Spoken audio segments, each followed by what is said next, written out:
Well, this week we marked Fentanyl Awareness Day, and we also got some startling new numbers about the impact that drug's having on our children. Here to answer questions is Dr. Scott Hadlen, Chief of Adolescent and Young Adult Medicine at Mass General for Children. Dr. Hadlen, thanks for joining us. You're also an addiction specialist.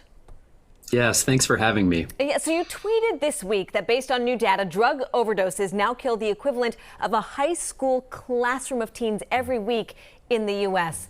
It's just startling. I mean, when you saw that number, did it surprise you?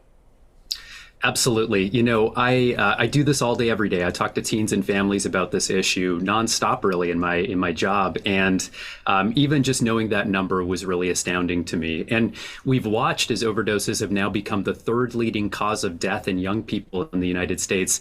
And it's really important for us to know that fentanyl is the root of this. Fentanyl now causes about 9 out of every. All right, it looks like Dr. Hadlen there. Oh, we've lost you there for a second, Dr. Hadlen. You were frozen, so continue what you were saying.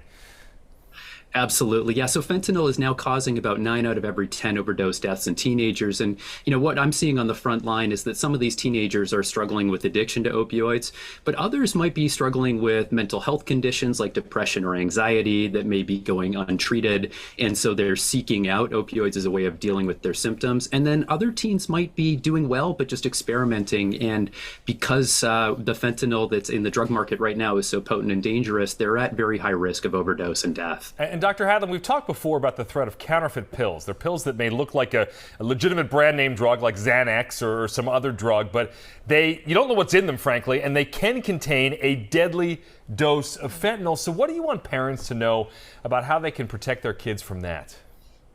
Yeah, I actually think that parents should just assume that all pills that are out on the market right now contain, if they haven't been prescribed by a doctor and dispensed by a pharmacist, contain a potentially lethal amount of fentanyl in them. And so I think it's really critical that parents talk to their teens about this issue. Teens should be aware that pills that are out there are more likely than not to cause a poisoning or an overdose that could be fatal. And so parents should really be talking to their teens, asking their teens if they've been approached or offered pills. Often these approaches actually happen on social media, apps like Instagram, Snapchat, or TikTok. And so parents should explore whether their teens have been approached on these platforms. And then they should also talk to their teens about what the signs of an overdose look like, so that if their teen is at a party or other gathering and they experience or they see somebody who might be overdosing, they're prepared to call 911 and intervene, and ideally offer Narcan, which is the overdose reversal agent. All right, good information. Dr. Scott Hadlen at Mass General for Children. Dr. Hadlen, good to see you. Thanks for your time.